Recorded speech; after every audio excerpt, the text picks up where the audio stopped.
또 하나는요, 궁금한 것이 이제 현송월이 이제 다시 네. 한국에 옵니다. 그래서 어떻게 현송월의 공연을 볼 수 있나 여기에 대해서 정보를 제공하는 기사들도 오늘 실렸는데요. 박민혁 차장, 네. 진짜 현송월 공연 궁금하다고 생각하시는 부분들도 있을 텐데 어떻게 기사들 좀 소개하고 있습니까? 네, 예술단이 이제 공연을 하죠. 8일과 11일인데요.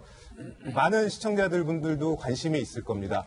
오늘 자정이 아니죠. 정오죠. 낮 12시부터 만약에 관심이 있으신 분은 주의 깊게 살펴보셔야 되는데요. 기사 두 개를 한번 소개해 드리겠습니다. 정보성입니다. 북한 예술단 공연을 530명이죠. 네. 530명을 온라인을 통해서 무작위로 추첨을 합니다. 그래서 2장씩을 드립니다. 혼자 가기 그러니까 뽑아서 2장씩을 드려서 그래서 네. 1060명. 같이 가서 보세요. 네. 1060명인데 네. 어떻게 해야 되냐면 일단은 여기 인터파크라고 여기 있습니다. 네. 인터파크 티켓으로 응모를 하면 됩니다. 거기에 들어가시면 일단은 여기 한겨레처럼 어떻게 나와 있냐면 강릉과 서울 둘 중에 하나를 지정을 해서 들어가야 됩니다. 네. 중복해서 서울하고 신청을 강릉 다 하면 신청하면 안 됩니다. 안 됩니다. 거기 중복 신청을 할 경우에 추첨해서 제외가 되니까 네. 조심하셔야 되고요. 오늘 낮 12시서부터 24시간 동안 인터파크 티켓이나 모바일을 통해서 너무 접속을 자세하게 하면, 우리 박민혁 차장이 네. 설명을 하시는데요. 하면 거기에서 이제 여러 명을 받지 않습니까?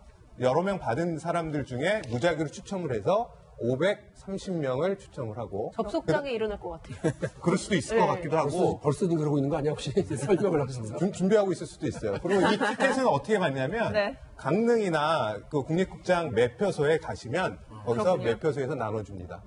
어떻게 당에는 뭐 티켓이 좀 온다는 소문이 있어요? 그런 거 없어요. 아니 똑같이 국회의원 분들도 똑같이 티켓 전장해가지고 추첨해야죠. 아니, 공평하게.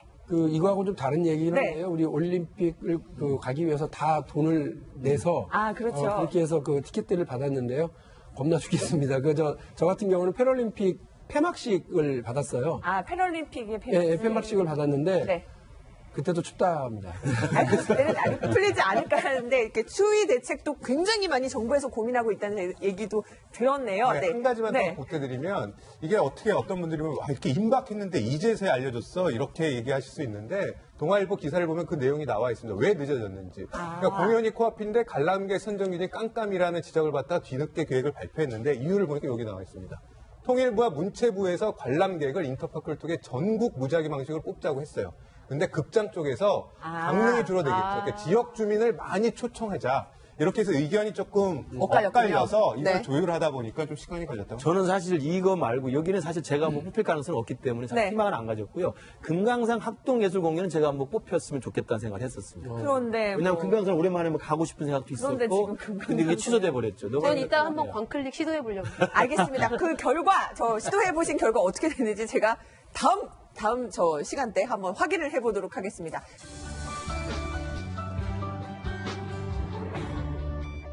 이 사건에 대해서 무마하려고 했던 인사로 지목이 됐던 최교일 의원 얘기도 한번 해볼게요. 경향신문에 오면 다음 주제 기사인데요. 네, 모른다던 최교일의 적반하장. 경향신문은 아주 최교일 의원에 대해서 콕 집어 비판을 하고 있는데 먼저요. 어제 최교일 의원은 이 같은 논란에 대해서 이렇게 대답을 했습니다. 들어보시죠. 제가 아무리 생각해도 그 내용을 그 사실도 몰랐고 그런 사실을 은폐한 사실도 없습니다. 내용을 들어보면은 이게 또 비슷합니다. 박상기 법무장관하고 기억이 안 나죠. 모른다. 말을 바꾸는 사람이 많아지는데요. 그 사건 자체를 모른다라고 했습니다. 근데 이제 어제 페이스북에는 사건 자체는 아는 걸로 이렇게 얘기를 하고 있습니다. 이 당시에 본인이 이제 본부 검찰국장이었는데 상관이었던 김모 부장검사가 이 서검사에게 문제 제기할지 의사를 물었는데 이 서검사가 고민 끝에 문제 제기를 하지 않기로 결정했다. 이런 내용을 이제 쓰고 있어요. 그러면서 이 실제로 은폐를 했다고 자꾸 그러는데 서검사한테 물어봤다. 그러니까는 이문정 검사가 법무부 감찰에 계속 문제 제기를 해서 이 문제를 어떻게 해결해 봐라. 라고 얘기를 했음에도 불구하고 왜 아무것도 조치를 취하지 않았냐에 대한 답변이 서검사에게 물어봤더니 그런 사실이 없다고 해서 감찰을 중단했다. 이렇게 답변을 하고 있는 겁니다. 근데 처음에 아예 네. 그렇게 그런 얘기까지 하려면 그렇게 답을 하면 되는데 처음엔 아예 서검사 모른다고 했잖아요. 그렇죠. 이렇게 문제가 더 되는 거는 그런 겁니다. 처음에 사건 자체를 알지 못했는데 조금 전에 들었던 내용이죠. 사건 자체를 모른다고 했다가 이제는 사건 자체를 굉장히 잘 알고 있네요. 네. 그래서 이제 경향신문이 적반하장이라고 그렇게 제목을 담은 왜 갑자기 알게 됐을지도 궁금한데 조희진 단장이요 보면 최교일 의원도 그렇고요. 지금 이제 박상기 장관까지도 모두 열어놓고 조사를 지금 정말 조희진 단장이 철저하게 하겠다 이렇게 나서고 있습니다. 해야 되지요. 그러니까 지금 서검사의 폭로 이후로 지금 조사단, 진상조사단이 꾸려졌고, 진상조사단은 사실은 법무부 내의 진상규명뿐만 아니라 제도 개선까지 지금 목표로 하고 있기 때문에 가장 우선적인 과제는 서검사가 제기한 의혹에 대해서 철저하게 진상규명을 하고 그 책임자를 묻는 겁니다. 그렇게 하면 당연히 안태근 국장, 그다음에 최 의원, 그다음에 지금 상황은 박상기 법무장관까지 다시 물어볼 수밖에 없는 거예요. 왜냐하면 사건의 중대한 흐름 중에 하나 계기가 작년에 이미 법무부 장관에게 정권이 바뀌었으니 이 문제를 풀어달라고 네. 이야기를 했음에도 불구하고 그리고 대리인이 와서 면담까지 했음에도 불구하고 아무런 조치가 없었지 않습니까? 그렇다고 한다면 박상기 법무장관 분명히 물어볼 수밖에 없는 상황이어서 일단 진상규명 차원에서는 관련자들 모두 명명백백하게 사실관계를 좀 확인하는 작업이 먼저 필요할 것 같고요.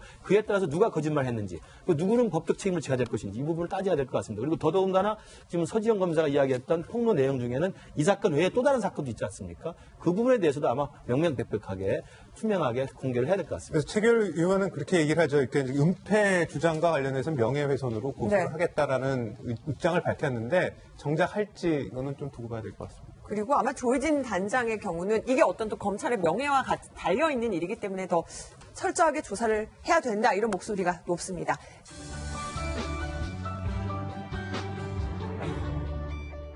저는 살짝 적응은 안 됩니다만 그 배지라고 부르면 안 되나요? 아무튼 아까 배지라고 조금 해도 전에 되죠, 김병민 박사가 이렇게 설명을 잠시 해주셨는데 보면요 오늘 이제 중앙일보가 콕 집어서 이렇게 얘기를 했어요. 우리 북한 선수들을 우리나라 왔을 때 이렇게 인공기 배지를 달았는데 우리나라 선수들 이제 마식령 스키장 갔을 네. 때는 태극기 못 달게 했다니까 언뜻 느끼기에는 왜 이렇게 불공평하지? 네. 라는 생각이 들기도는 했어요. 언론에서 보도하고 있는 거는 우리가 이제 태극기를 달지 않는 대신에 저쪽에서는 이 배지를 달지 않는 형태로서 조정을. 김일성, 그러니까 김일성, 김정은 배지 네. 저기서 얘기하고 있는 초상을 달지 않는 형태로 조정을 했다라는 얘기도 나오고 있는데 이것이 과연 공정한가라는 얘기가 나오는 거고요.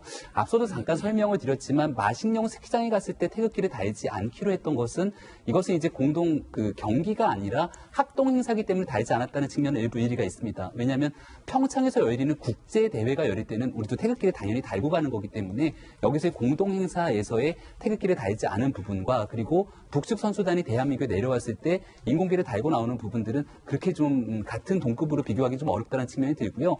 그럼에도 불구하고 우리 그 인공기 논란이 한참 논쟁이 되기도 했었고 또 어제가 평창 이 동계올림픽 평창과 강릉의 입촌식이 있었던 날인데 원래는 이제 입촌식 전날부터 각국의 국기가 다 개항이 되지만 그 전에 개항이 되면은 또 이 국보법 위반 때문에 인공기 개항까지도 우리가 안 하는 거로 굉장히 철두철미하게 관리를 하고 있는 상황 아니겠습니까? 그러니까 여기에 대해서 더 이상 논란이 일지 않도록 우리 정부도 굉장히 세밀하게 관리를 하고 있는 건 맞는 것 같습니다.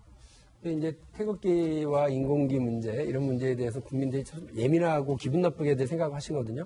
저 솔직히 그 이해가 되고 이제 이 평창 올림픽 이후를 조금 더 생각을 해보면 북은 남북 간의 이 합의를 이렇게 함부로 깨도 된다고 생각하고 말이죠. 그러면 안 된다고 저는 봐요. 왜냐하면 오늘 이제 조간의 보도 중에 보면 김정은 위원장이 그 최근과 좀 다르게 이번 최근 한 달에 그러니까 보통 15에서 16회 정도를 평양 이외 지역까지 많이 다녔는데 평양 이내로 사회로 줄였다는 거 아닙니까? 평양을 못 떠나고 있다는 거예요.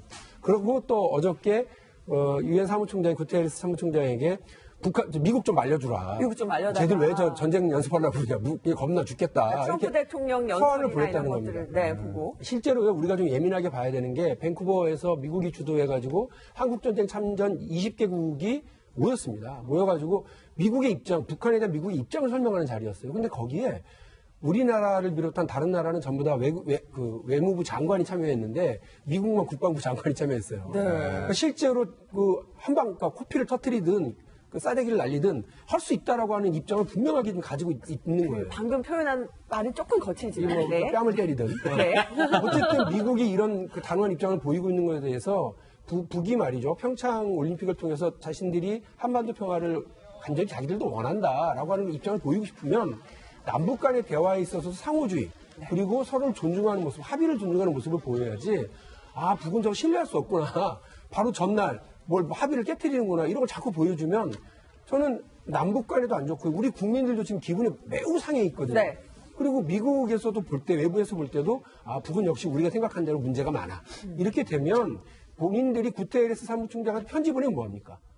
온 나라와 온 그 세계가 그렇게 볼 텐데. 그래서 경고 겸 충고 겸 뭐 이런 걸 좀 드린다면 합의는 좀 잘 지키시고. 북한 합의 잘 지켜라. 거기 유엔에 보내는 것보다 합의 잘 지키면 된다. 그렇습니다. 그리고 남쪽 네. 국민들에 대한 예우도 스스로 갖출 줄 알아야 된다. 박영진 의원이 북한에 대해서 합의 잘 지켜라 이렇게 네. 오늘 경고를 해주셨는데요. 경고까지.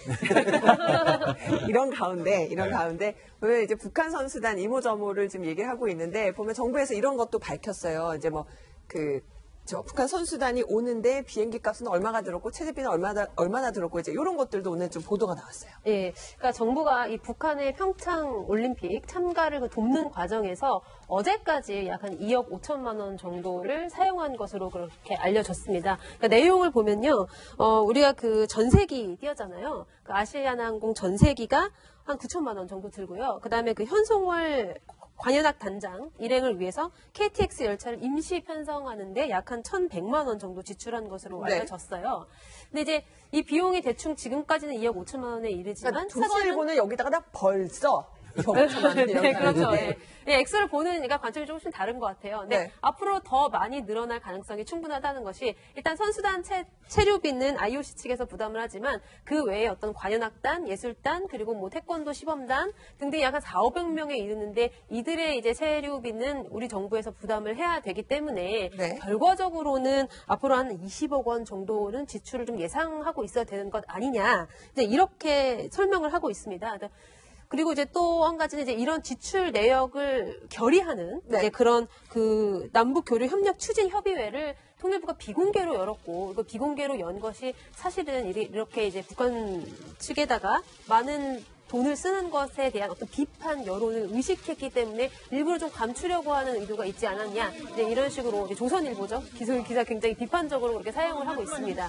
근데 그렇지만 어떻게 생각해 보면요. 반드시 이런 외교 관련 그런 비용은 그쪽 상대방을 위해서 지출하는 비용의 측면도 있지만 어떻게 보면 우리 쪽 과시의 측면도 있는 것이거든요. 그래서 반드시 이거를 그냥 이렇게 꼭 액면 그대로 이렇게 사용해가지고 뭐 과다하게 지출했다 이렇게 단편적으로 판단할 수 있는 것인지는 약간 의문이 듭니다.